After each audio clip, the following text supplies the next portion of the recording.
Alrighty, welcome back to the weight room. Thanks for tuning in again today. Before we get started, just want to remind you to go ahead and subscribe wherever you're listening. That would be greatly appreciated. And other than that, let's just jump right into things. So today we're going to be talking a little bit about, and when I say a little bit, I just mean the basics, really, of intermittent fasting and fasting in general. So it's not a new topic by any means, I wouldn't say, but something that I've been really looking into more here recently. So I decided to, collect some information on my own from different sources, and I'll be kind of going over what I've learned so far. And, this is certainly not meant to be, super in-depth, overarching class or anything like that. Just an introduction, just, some basics, just to get the ball rolling on this topic, because I definitely am having, or planning on having at least more educated and experienced and knowledgeable people about this topic on in the future. I have one person right now I'm talking to about coming on, so really looking forward to learning more about this subject. But today's just going to be a little overview of what this kind of is in a very, very introductory level. So if you don't know anything about fasting, intermittent fasting, really, if you've heard about it but don't really know too much about it, this is probably something to help you out, just kind of get the ball rolling, maybe your own knowledge level. But let's get right into it. So fasting and intermittent fasting, like I said, it's not a new topic, but it is, it's something that's being learned about at a pretty rapid pace. First, let's talk about really what fasting is. And I think fasting's not self-explanatory, but if you know anything about, like religious fastings, then it's basically just not eating, really, not eating for a certain period of time, or limiting what you can eat for a certain period of time. It's a time restriction diet. So whether that be hours, days, whatever it is, there's all kinds of fasts. And, I think most fasting, a lot of fasting at least, that I've found, it allows you to drink water or something with no calories. So water, tea, obviously no additives or anything like that to your tea, or maybe even coffee. I'm not sure about that one. It might not include coffee, but anyway, it's basically just either a complete restriction or somewhat of a restriction of the time you can eat throughout the day. So not just, eating whenever you feel like it, or eating, breakfast, lunch, dinner, your common diet style. But your most popular fasting, and this would be like intermittent fasting, your most popular intermittent fasting windows are like a 16-hour fast with 8 hours of eating. So definitely something you could probably work up to, because that might be hard for most people, especially for, people like me who like to eat a lot throughout the day. I'm definitely on that schedule. But there are longer fasts as well, like an extended 2-day fast, 3-day fast, 5-day fast, or even 7 days. A lot of people, or a lot of, fasting information out there has referenced a 7-day fast every 90 days maybe, or something like that. An extended fast every, pretty long amount of time. It's not something you're going to do, once a month per se, or at least in a lot of cases, that's not what I found. So let's talk about kind of the origins of fasting. We did talk, I talked about religion, because I think a lot of people maybe get their first notion of fasting through religion, whether that be Christianity or, Judaism or, Islam. They all have, these are some of the most popular religions, obviously, and they have some kind of fasting throughout the calendar. So it's usually some kind of like spiritual purification or something to kind of get closer to God in a way. In the Bible, prophets fasted, Jesus fasted, as it's kind of a means to communicate with God. it's interesting that we use this, and it makes me wonder, like, if there's some kind of like ancient information to kind of tie these two together, fasting and maybe, how we can be more cognitive. In Judaism, it's also come up in that religion as well. Yom Kippur, if I'm saying that right, I hope I am. It's a day of fasting, and this is supposed to be a day where followers reflect on the year, ask for God's forgiveness, and kind of like prepare for the next year. That's what I found, at least. I'm not, a practitioner, but it's interesting. It's definitely interesting, I think. So kind of going back to Christianity, followers fast for 40 days to prepare for Easter. And, even Orthodox Christians fasting again 40 days to prepare for Christmas. So, and this isn't a complete fast. This is a, some kind of restriction that's not 100%. Another example, kind of going to another religion, Muslims or Muslim males and females also fast during the month of Ramadan. And this is, it's basically, it's just seen, basically religious fasting has been seen as a way to kind of spiritually connect or cleanse or detox, if you will, and you really connect with God, I think. And like I said before, it'd be interesting to know if there was any like ancient knowledge to why fasting.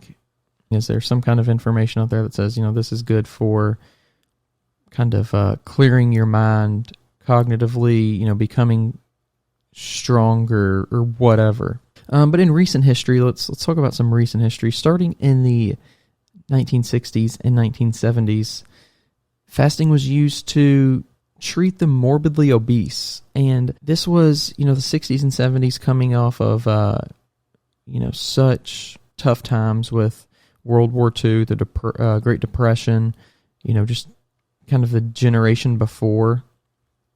And then you have kind of this generation of surplus, and you see, more, I guess, obesity, and you see morbid obesity even in scientists or doctors kind of with a better understanding maybe of how fasting can help. I think this was an interesting time, because something that I did find was 100-day fasts were seen as safe, and I don't know if they are or not. I just think it's interesting to kind of go, it's 0 to 100 pretty quick when it comes to, the recent history of fasting to, let's see what 100 days does. And it wasn't that it was unsuccessful, but it's maybe the liquid protein diet that they were putting these people on led to the death of a person. And since then, or because of that, really, fasting kind of gained a negative reputation of being really unsafe, being dangerous for people to not eat for extended periods of time, which, if you don't know, then I could see where it would be seen that way as very harmful, because we're just seeing, especially, now, it's seen as just so obvious to eat, it's there, eat.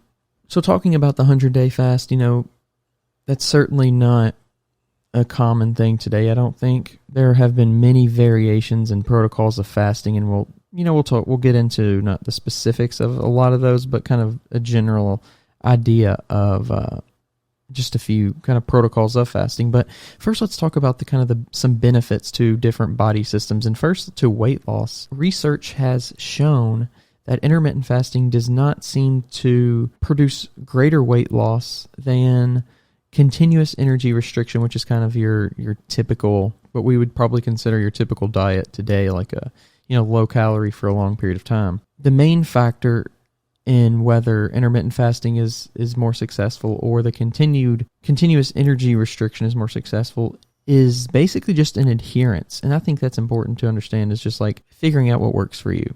And I think you have to, be fair with it and give it enough time to work for you, or to try to get it to work for you.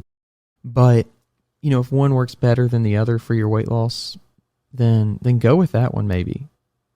I don't think there's necessarily anything wrong with the continuous energy restriction for weight loss. If that works for you, and if intermittent fasting works for you, go with that one. I think that's kind of the finding. Intermittent fasting does, according to research, seem better at preserving lean mass, however. So, maybe if you're someone who wants to keep that muscle on, instead of just strictly lose a bunch of weight, regardless of what that weight is, then maybe intermittent fasting is a better method for you. There have been shown to be benefits for abdominal fat loss with intermittent fasting. So I know that's something that a lot of people talk about, kind of like spot treating your fat loss. Not saying that intermittent fasting does that per se, but it has been shown, I think, to be more kind of beneficial to the abdominal fat loss. Metabolic benefits, and this is compared to continuous energy restriction, but there has been shown to be greater improvements in fasting glucose, increased oral glucose sensitivity, decreased peptide levels, and increased glucagon levels in the ERF group. And that's, a lot of that sounds kind of medical and everything, but basically benefits to the kind of the metabolic processes of your body. Moving on now to cardiovascular benefits. We're going through these benefits, talking about different systems and things. And I think that's so interesting to kind of see how intermittent fasting can have such an impact on not just weight loss, not just your appearance. So anyway, cardiovascular benefits, positive impacts on blood pressure and resting heart rate with intermittent fasting. So, that doesn't need too much explanation. So many people are on blood pressure medication. And if we can somehow lower your blood pressure naturally or get it to a more healthy level, then I think that's a thing to strive for and a great benefit.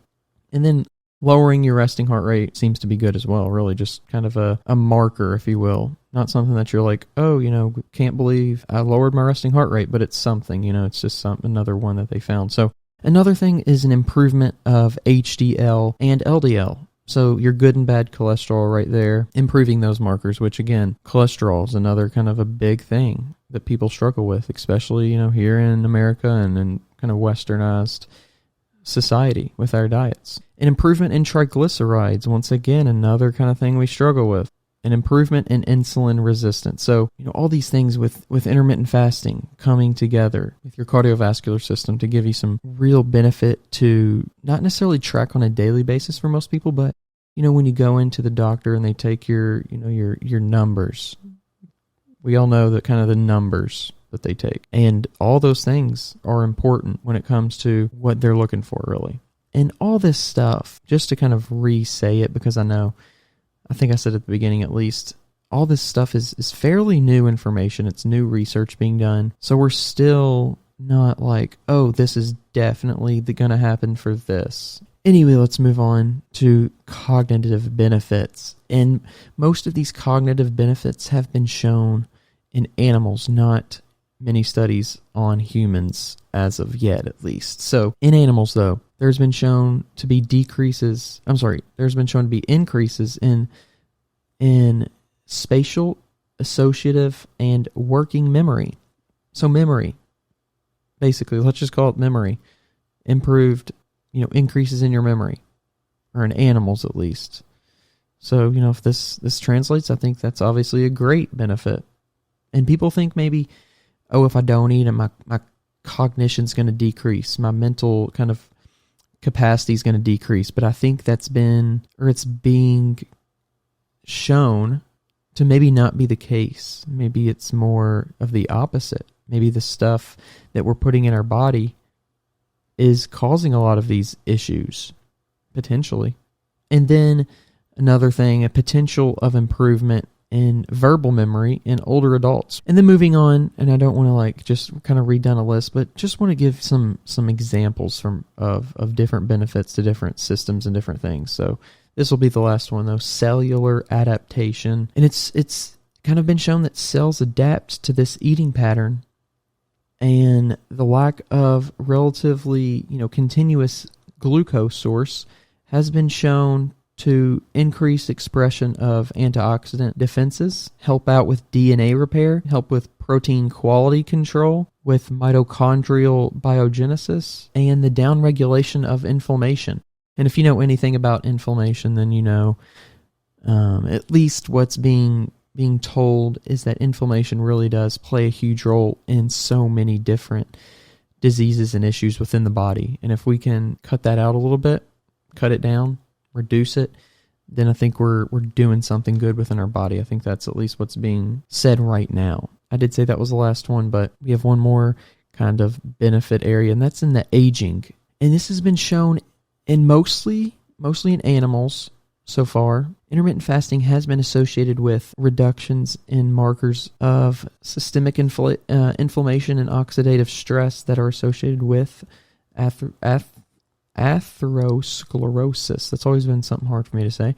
The clogging of arteries, basically. So those are just a few benefits that we've been maybe speculating on based on some research on stuff that is, it's not too crazy old yet. So, we have to be careful. But that's just some of the things. So when it comes to fasting, does time of day for feeding matter? Or is it, I can do my 16 hours and 8 hours anytime? And one study, they did find that early time restricted feeding resulted in lower average glucose and insulin levels. Avoiding food for a prolonged period of time before bed was associated with lower nighttime cortisol and overnight glucose. And then that study also showed increased expression of LC3A, which is, an autophagy gene. And we're going to be talking about autophagy. It's basically saying, or it's suggesting that more autophagy occurred with more early time restricted feeding. And I think the struggle with this is to not make it sound like too scientific and too like biological and all that stuff. But really, I think the main point I'm trying to make here is that there's a lot of science behind this, and that's why it sounds like it is, science-y, if you will. So let's talk a little bit about a few methods or protocols of fasting, because that's kind of maybe your biggest question is, okay, I get it's important, but how do I actually do it? Or is there a method to follow? Or is it just like, oh, don't eat for a certain period of time and then do eat? And there are protocols and methods out there. First one we're going to be talking about is the Lean Gains protocol. So the Lean Gains protocol, what is it? It's basically what we talked about before, 16 hours of fasting, 8 hours of feeding. And it usually consists of 3 meals throughout the day, or throughout your 8 hours at least of feeding time. And different days have different kind of macronutrient prioritization. So if you're working out, you want to have a higher carb prioritization because your body's using that. On rest days, there's a higher prioritization of fat. Obviously the good fats. Anyway, protein. How does protein fit in? Protein is a high priority on all days. So on workout days, on rest days, protein, high priority. Variables kind of change depending on your goals, your gender, your age, your body fat, and on your activity. It depends what you're doing and how hard you're doing it, whatever, how long you're doing it. A few guidelines. Let's talk about a few guidelines of the Lean Gains protocol. On workout days, you break the fast with meat, vegetables, and a fruit. The largest meal should be your post-workout meal on workout days, kind of giving it back to your body. Right after you're, not necessarily right after, but after you're done working out. It should be, that should be your biggest meal. On rest days, you eat fewer calories than on a workout day. And I think that makes sense to most people. You do this by cutting down on carb intake. And the first meal of the day should be the largest meal of the day. The largest meal doesn't necessarily have to be the largest in volume, but in calories. Eating around 40% of your daily calories and making a large percentage of protein is recommended for this meal, the largest meal of the day. The last meal of the day includes slow digestive proteins, and that's obviously just a very, very brief overview. If you want more information on that, you can search Lean Gains fasting protocol. Another kind of fasting diet style or protocol method, whatever you want to call it, is the 5-2 diet. I guess it's 5-2, maybe it's just 5-2. But this was developed by research dietitian Dr. Michelle Harvey and professor of oncology Tony Howell. You can tell just by, a research dietitian and an oncology professor, these people probably had some experience and some knowledge in the science world. So it's kind of good to see that it's not just being kind of created by maybe people without that kind of scientific background. It's 2 days of fasting, 5 days of no fasting. In clinical trials, dieters were more likely to stick to the 2-day diet than to other diets and lost twice as much fat as a calorie-controlled diet. I think that's an important thing to think about. You're losing more fat. They didn't say they lost more weight per se, which isn't interesting, but they lost more fat, which I think most people are trying to lose more of anyway. We're trying to keep our lean muscle mass, our lean tissue, and get rid of that fat.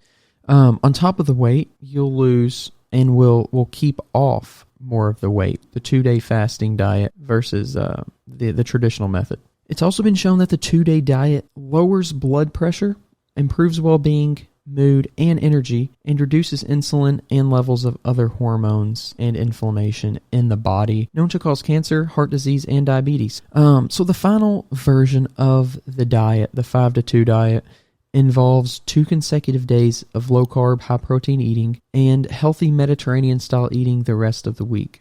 Tests show following an intermittent diet was easier to follow than traditional consecutive dieting, which consecutive dieting just meaning restricting your calories for days on days, which is kind of the traditional way. The results were that 65% of people stuck to the intermittent fast versus the consecutive diet. So over half, pretty good percentage over half, almost 2/3 of people stuck to the intermittent diet, which that's part of, a huge part of all of this is just being able to stick to it. So I kind of feel like I'm jumping around a lot to different topics, different areas, but really that's just kind of what this episode is. It's kind of just gathering some information up and just giving it to you because, I don't know what information is going to be important to you, what's going to hit you the hardest. So, like I said, we have planned someone who is better at this than me to come on the podcast, a little bit more experience and knowledge in this area. So I look forward to that. But before we head out, let's talk about one more thing, and that's something I mentioned at the beginning of the podcast, which is autophagy. It basically just means using up what's in your body and kind of clearing out the old, making room to bring in the new tissue. So autophagy happens when we fast. So they're kind of like not two or one in the same. They're not really one in the same, but they're kind of linked together. So autophagy happens when we fast. When we don't fast, when we take in food, it's either used or it's stored. And when it's stored, it builds up. And that's when we potentially have either muscle gain or gain some fat. It just kind of depends on how well we're managing our diet and how what we're taking in and all this other stuff. But when we fast, we allow our body to use those reserves that we've been storing up. And when we use those reserves, we start to see body composition changes.